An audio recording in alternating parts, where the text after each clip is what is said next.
anugerah. Aku bernyanyi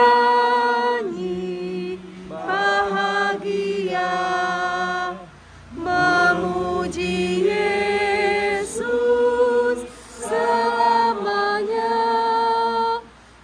Aku bernyanyi bahagia, memuji Yesus selamanya. Marilah kita berdoa. Damai sejahtera Allah yang melampaui segala akal manusia akan memelihara hati dan pikiranmu di dalam Kristus Yesus firman yang hidup. Amin. Jemaat yang dikasihi Tuhan, perkabungan yang dimuliakan Tuhan. Nah, sebab bagi kita adalah yang tertulis dalam 1 Timotius 6 ayat yang ke-6 hingga ke-10. Saya akan membacakan bagi kita semua. Memang ibadah itu kalau disertai rasa cukup memberi keuntungan besar. Sebab kita tidak membawa sesuatu apa ke dalam dunia ini, dan kita pun tidak dapat membawa apa-apa keluar. Asal ada makanan dan pakaian, cukuplah. Tetapi mereka yang ingin kaya terjatuh ke dalam pencobaan, ke dalam jerat, dan ke dalam berbagai-bagai nafsu yang hampa dan yang mencelakakan, yang menenggelamkan manusia ke dalam keruntuhan dan kebinasaan. Karena akar segala kejahatan ialah cinta uang. Sebab oleh memburu uanglah beberapa orang telah menyimpang dari iman dan menyiksa dirinya dengan berbagai duka. Sekian jauh apa yang kita sudah dengar. Perkabungan yang dikasihi Tuhan Yesus Kristus. Kita telah membaca di kata ibadah ini yang menyebutkan bahwa tema pada Minggu Trinitatis ke-15 pada hari ini adalah ibadah disertai rasa cukup. Ibadah yang disertai rasa cukup. Kita bersyukur pada hari ini gereja kita GKPI datang untuk melayani seluruh keluarga di dalam perkabungan ini, agar tetap terbangun imannya menerima keadaan ini, bahwa apa yang diterima oleh jemaat kita di gereja itu juga yang kita terima pada saat ini. Itulah arti kehadiran gereja yang selalu siap untuk memberi pelayanan kapanpun. Di tengah duka cita, kita ikut bersama-sama berduka cita, saling menopang. Mungkin tidak pada saat ini saja, nanti malam akan datang lagi. Karena di tengah-tengah penghiburan itu, dengan banyaknya penghiburan yang diberikan, maka akan berkuranglah rasa duka cita. Kita bersyukur untuk itu. Nah, saat ini Timotius mengangkat tentang ibadah. Tentang ibadah, pentingnya ibadah. Karena di dalam ibadah itu ada berkat. Untuk kita menjadi pengikut Tuhan, apakah yang kita cari? Tentunya berkat Tuhan. Nah, di dalam ibadah itulah mengalir berkat Tuhan. Jadi orang yang tidak menyukai ibadah, orang yang menghindar dari ibadah, berarti juga dia akan menghindar dari berkat. Rasul Paulus memberikan nasihat kepada anak rohaninya, yaitu kepada Timotius. Dia katakan begini, anakku Timotius, latihlah dirimu beribadah. Latihan badani terbatas, tetapi ibadah itu berguna dalam segala hal. Berarti dalam seluruh hidup kita, pergerakan dari seluruh kehidupan kita. karena mengandung janji baik untuk hidup ini maupun untuk hidup yang akan datang.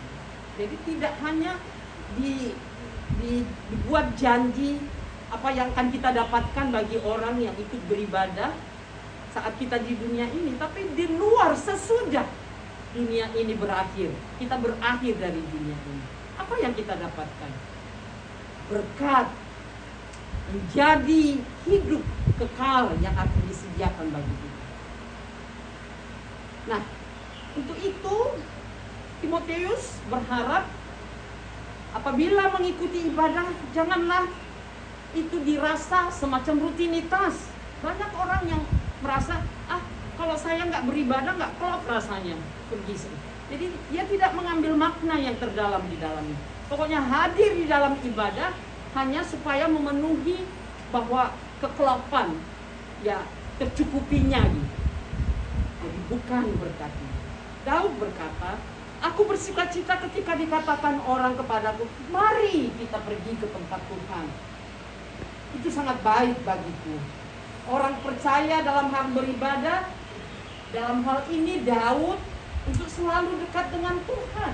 Dia merasa tenang, dia merasa aman, nyaman apabila dekat dengan Tuhan dan tinggal di baitnya yang kudus.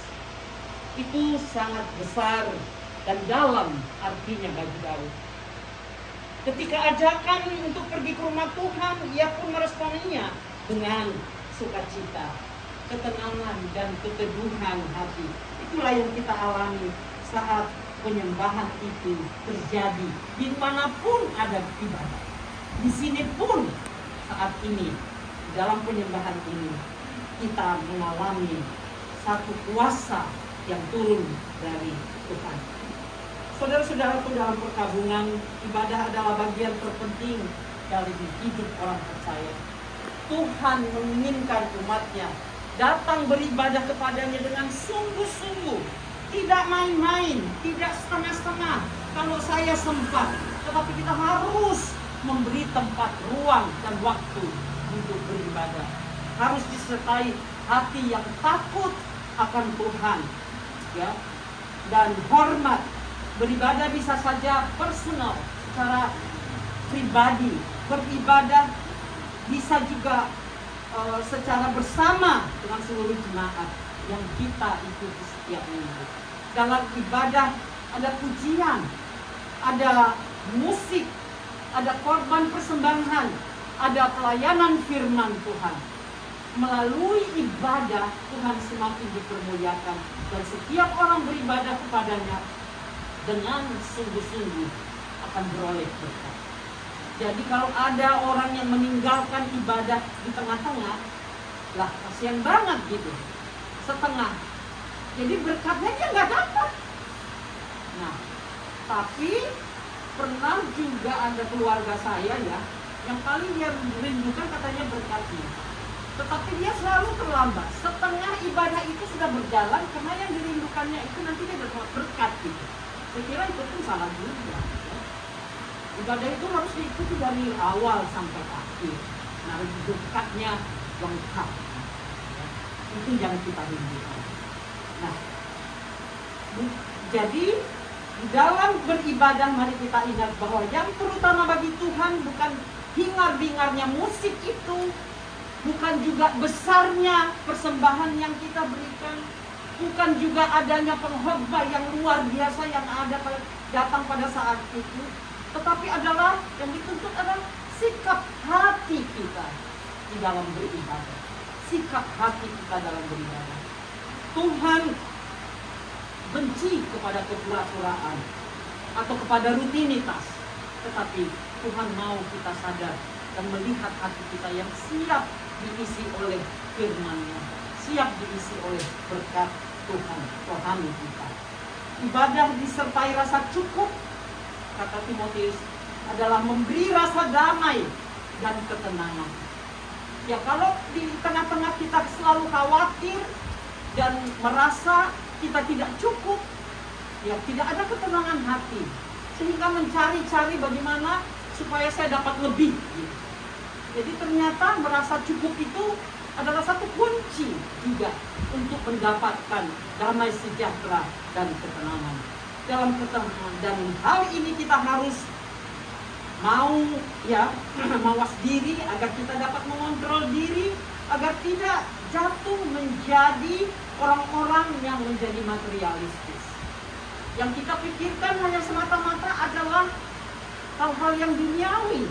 Bagaimana memenuhi kebutuhan-kebutuhan kita. Ya, tidak ada rasa cukup, sudah dapat ini terus kalau kita ikuti. Tetapi kalau ada rasa cukup, kata Timotius, makanya kamu dapat sedikit, kamu dapat banyak, hatimu akan tetap menjadi senang. Selanjutnya secara lahiriah, guru-guru pada jemaat Efesus itu menjalankan ibadah untuk memperoleh kekayaan. Itu latar belakangnya mengapa Timotius memberikan nasihat yang ia dapatkan dari Paulus, yaitu dengan mereka didorong oleh keserakahan.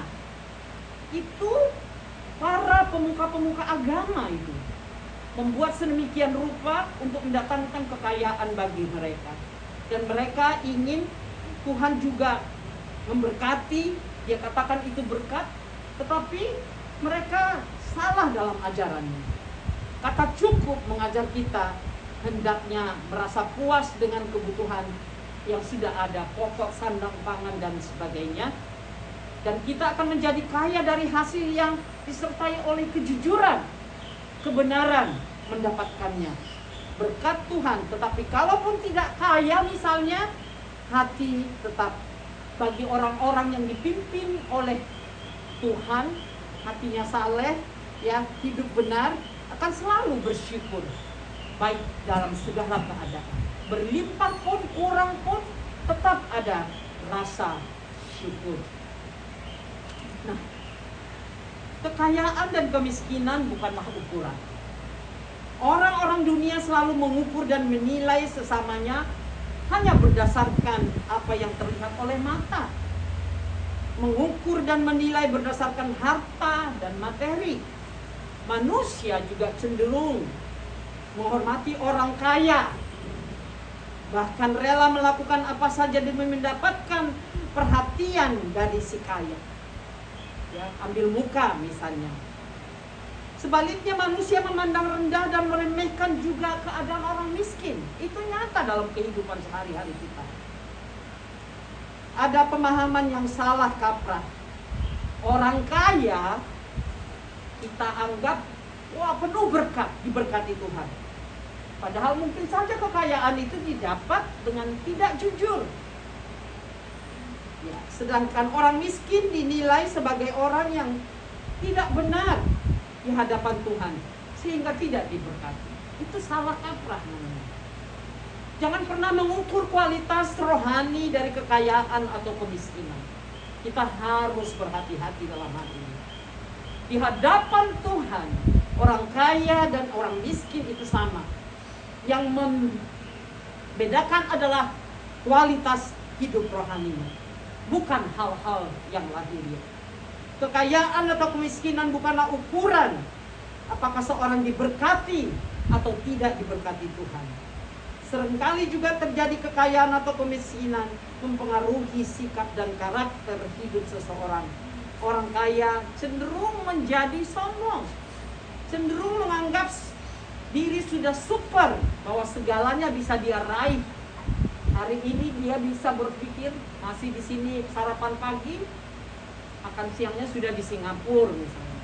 Jadi apapun yang akan dilakukan itu bisa dapat sekejap oleh karena uang. Nah, saudara-saudaraku, sementara orang miskin juga merasa rendah diri gitu. Itu juga tidak baik, ya.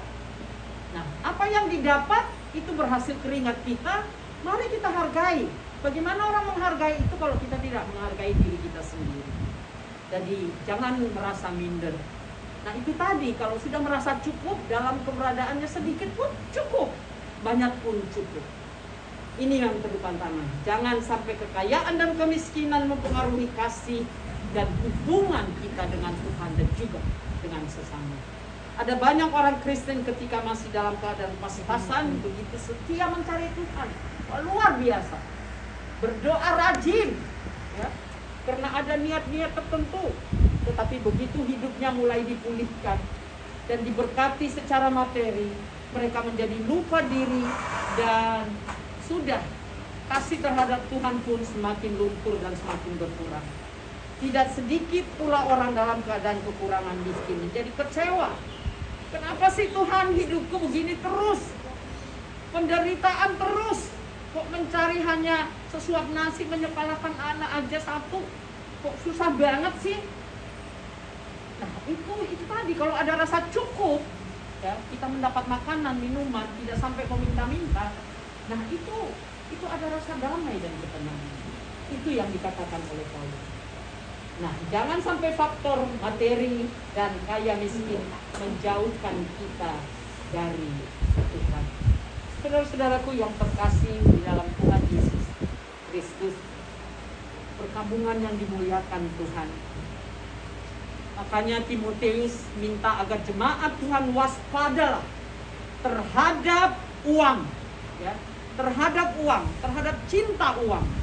Jadi Alkitab juga berbicara tentang uang. Jadi itu tidak salah. Justru itu adalah manajemen yang baik, mengingatkan kita untuk mengelola uang kita untuk kemuliaan Tuhan, agar kita terhindar dari segala kejahatan.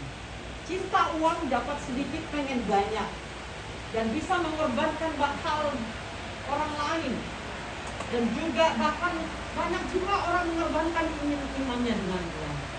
Untuk itu kita melalui perikop hari ini kita diingatkan sebagai anak-anak Tuhan kita harus dapat mengendalikan diri.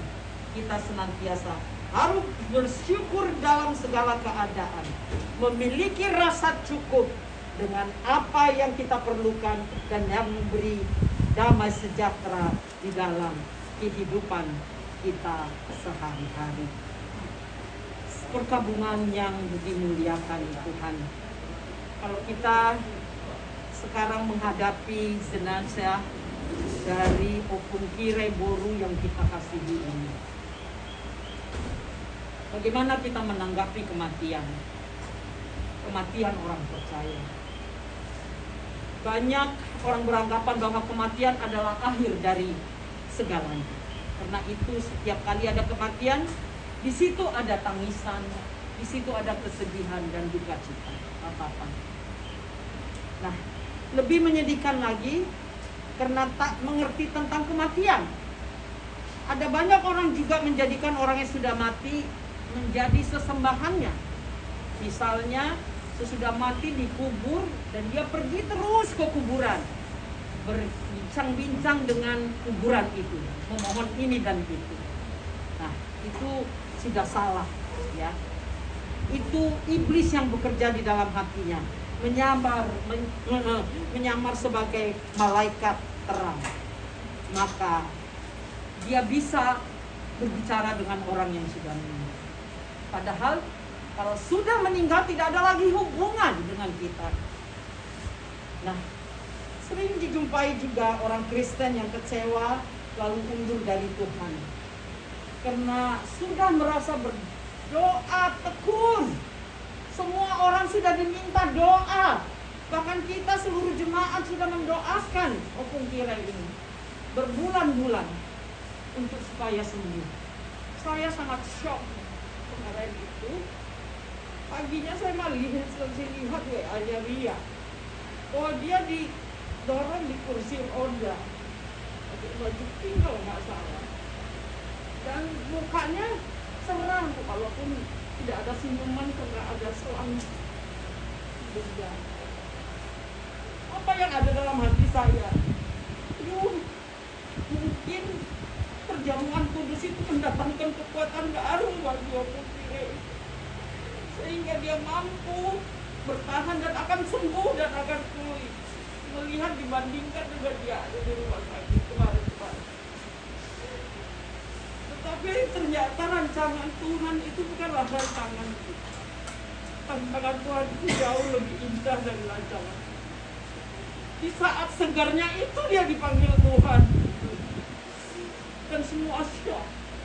Kita sudah melihat foto yang begitu segarnya. Tapi dalam keadaan apapun kita tetap bersyukur pada Tuhan bahwa penderitaan yang dialami di dunia ini sudah berakhir. Dia sudah bersama dengan Bapa. Jadi itulah menjadi penghiburan bagi kita. Hidup ini adalah sementara. Jangan sesekali marah kepada Tuhan. Kalau saya bikin ini, mungkin beria, kan anak-anak, ya kirim, udah berdoa terus-terus. Dan juga adiknya kok Tuhan gak kasih kesembuhan sih, malah memanggil opungnya. Manggil, dan kami tidak bisa lagi opung masakin ini dan itu buat saya. Tuhan mau dia kembali kepada penciptanya. Semua juga kita akan kembali ke sana. Hidup ini adalah sementara. Semua orang pasti mati, termasuk orang-orang yang kita kasihi. Bukan berarti Tuhan tidak dapat melakukan mukjizat untuk dia sembuh atau tidak mau menjawab doa kita. Tetapi harus dimengerti bahwa inilah waktu Tuhan buat opung terkasih ini. Karena itu kematian tidak perlu disesali, tidak perlu ditanya-tanya. Bagaimanapun juga kematian adalah rahasia Tuhan, karena dia adalah pemilik hidup kita. Yang penting bukan kapan orang meninggal atau sepanjangnya waktu orang baru meninggal, tetapi bagaimana kita menjalani hidup ini, kualitas hidupnya. Itu yang penting, sehingga waktu-waktu kita Tuhan dipanggil, kita sudah tetap siap. Kalau menurut saya menghitung-hitung kualitas ibu ini, luar biasa. Luar biasa sahabat saya ini pada dari kecil, kami ikut anak-anak. Malam minggu, sampai lagi kami remaja, berguru, kami sama, tetap sama, dekat-dekat rumah. Jadi ini udah sahabat saya yang paling setia. Dan sampai kami masuk lagi ke Jakarta ini, SMA kami sama, marguru kami sama. Sampai ke Jakarta ini juga kami sama PP. Bahkan kami janji menikah dalam 1 hari. Saya di Medan, dia di sini menikahi. Kami pulang kembali lagi bersama. Anak-anak kami selalu bersama. Tetapi saya hitung-hitung, belum pernah dia menyakiti hati saya. Belum pernah ada kata-katanya yang kasar terhadap saya. Saya pun belajar begitu kepada dia. Kami selalu akur kemanapun kami pergi. Saya kehilangan seorang sahabat yang baik.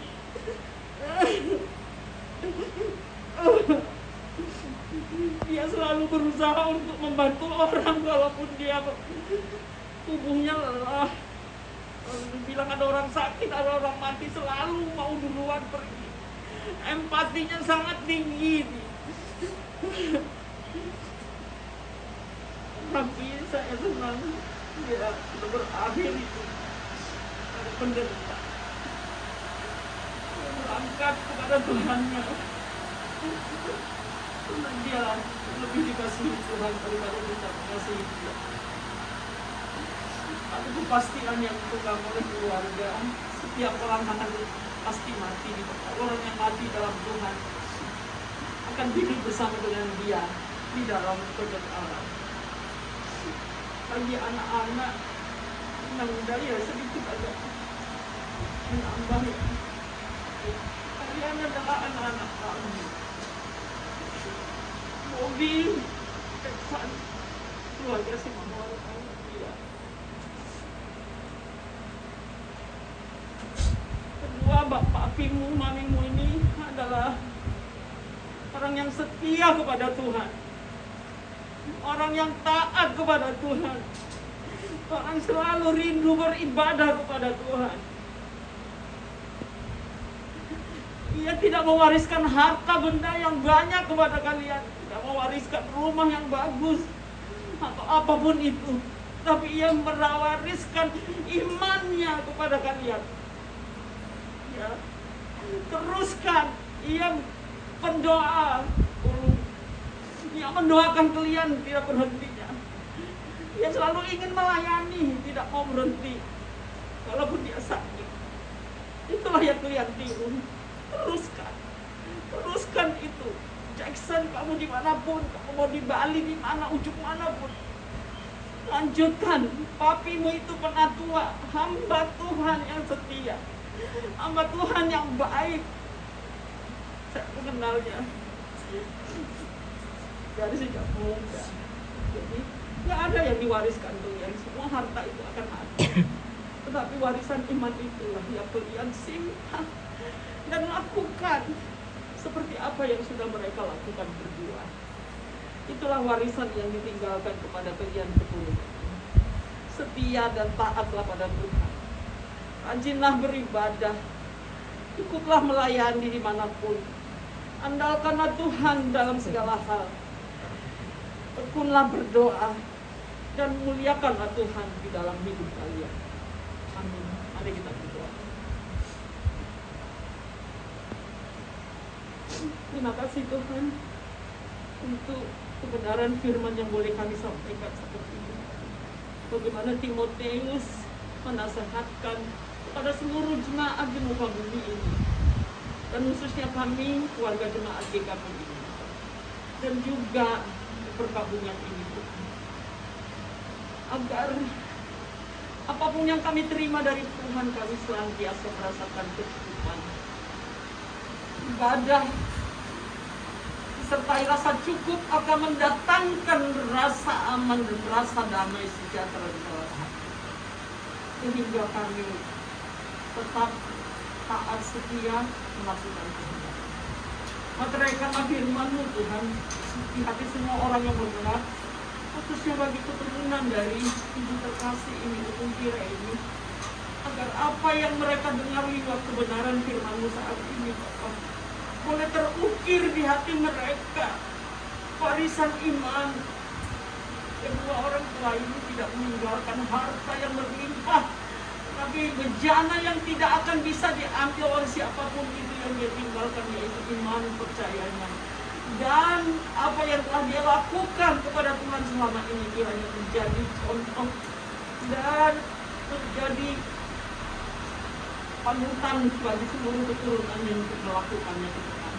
Karena orang-orang yang mencintai Tuhan dan mencintai ibadah, hidupnya akan diberkati Tuhan. Berkati seluruh keluarga ini, berkati seluruh keturunannya, berkati kami yang ikut menikmati kebenaran firman Tuhan. Dalam Kristus kami bersyukur. Amin.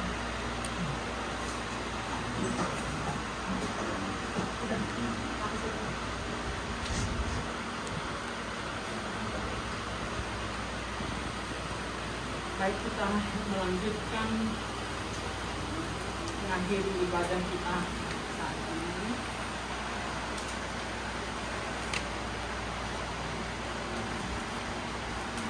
Mempersiapkan diri untuk memberikan persembahan.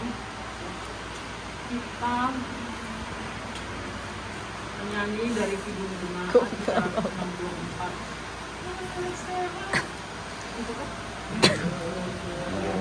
Pada Yesus, mari kita mulai. Lari dulu. Atau lu pegang.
Dompet ya.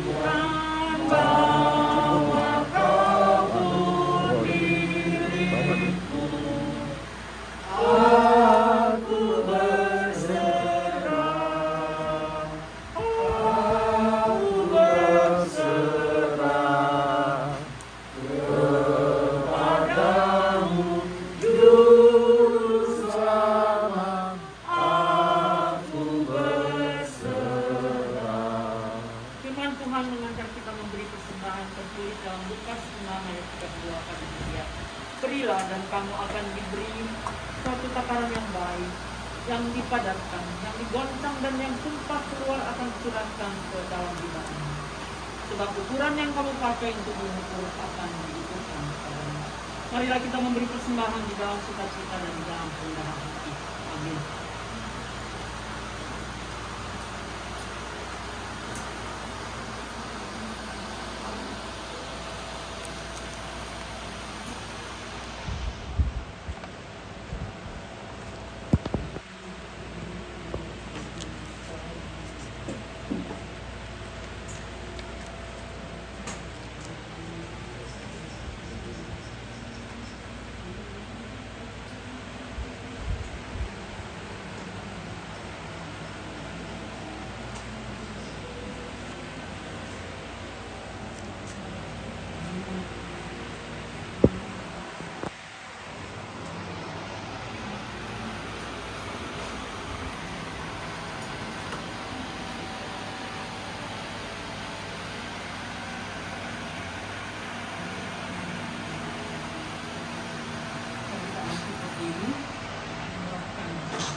Ya Allah Bapa kami yang di sorga, kami mengaku dengan setulus hati Engkaulah sumber segala berkat dan karunia. Di sini kami memberikan persembahan syukur kami kepadamu. Terimalah persembahan umat-Mu dan berkatilah menjadi alat kesaksian, persekutuan dan pelayanan jemaat ini. Jadikanlah hidup kami persembahan yang berkenan kepadamu, dan pakailah hidup kami untuk turut menghadirkan tanda-tanda kerajaan-Mu di seluruh dunia ini. Kasih, keadilan, damai sejahtera dan sukacita. Bukalah hati kami dengan Roh yang kudus, agar kami senantiasa mengucap syukur kepadamu di dalam nama Tuhan Yesus Kristus Tuhan kami. Amin. Orang yang punya agar Tuhan dipuji, tiap orang di dunia pun kepada Tuhanku ku beri persembahan. Tangan kiri tak tahu apalah yang kanan. Bapa kami yang di sorga, dikuduskanlah nama-Mu, datanglah kerajaan-Mu, jadilah kehendak-Mu di bumi seperti di sorga. Berikanlah kami pada hari ini makanan kami yang secukupnya, dan ampunilah kami akan kesalahan kami, seperti kami juga mengampuni orang yang bersalah kepada kami. Dan janganlah membawa kami ke dalam pencobaan, tetapi lepaskanlah kami daripada yang jahat. Yang punya kerajaan dan kekuasaan dan kemuliaan sampai selama-lamanya.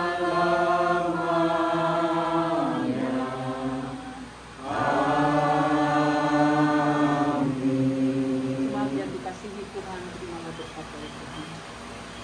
Tuhan memberkati dan melindungi engkau. Tuhan menyinari engkau dengan wajah-Nya dan memberi engkau kasih karunia. Tuhan menghadapkan wajah-Nya kepadamu dan memberi engkau damai sejahtera. Amin. Amin.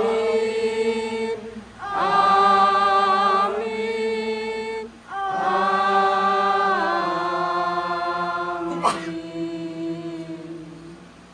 Shalom, mari kita bersahabat kembali.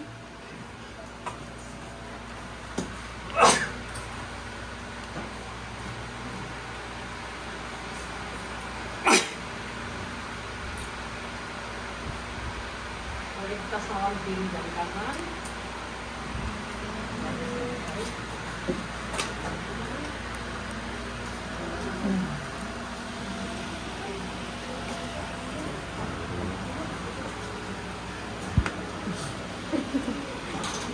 Hai Budi.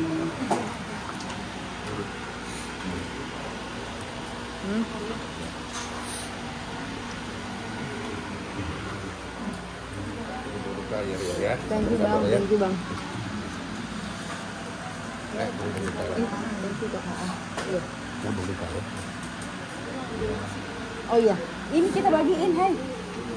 Kita yang bagiin.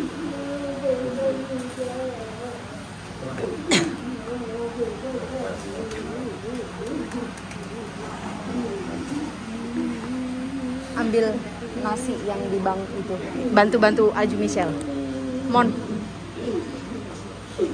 bantu Michelle, Mon.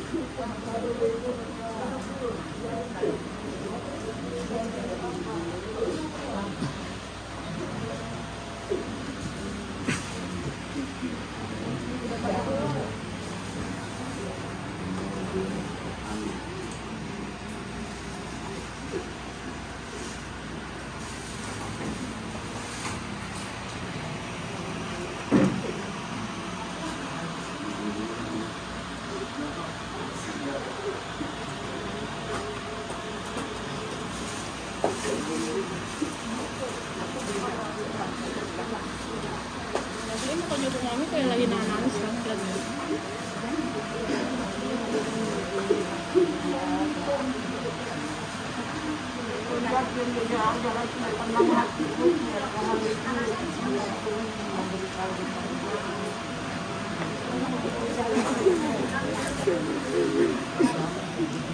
Sabar ya tulang.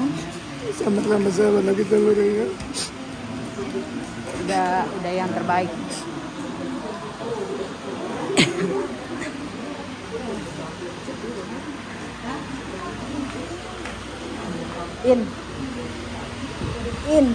Bantuin.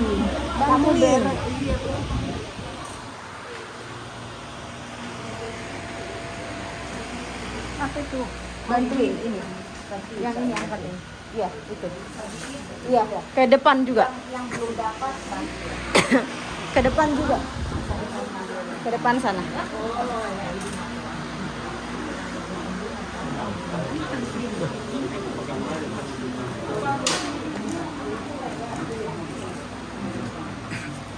Ke depan juga ya, Mon?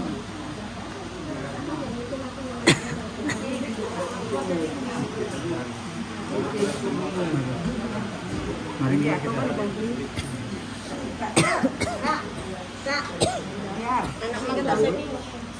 Ketemu kan? Iya. Mari. Walah. Thank you. Iya, karena pakai masker ya. Iya. Masa nggak kan? Enggak kenal lah kalau itu. Hilang ya? Maaf, mamiku. Kemarin jam 7:30. Lagi sakit. Memang lagi sakit. Baru dari tadi. Ini tahu sih. Oh, ini anak Namboruku. Tapi segereja. Oh, oke. Sampai ke bawah ini.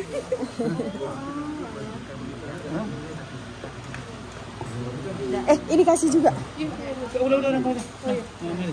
Apa-apa. Mana sekejanya?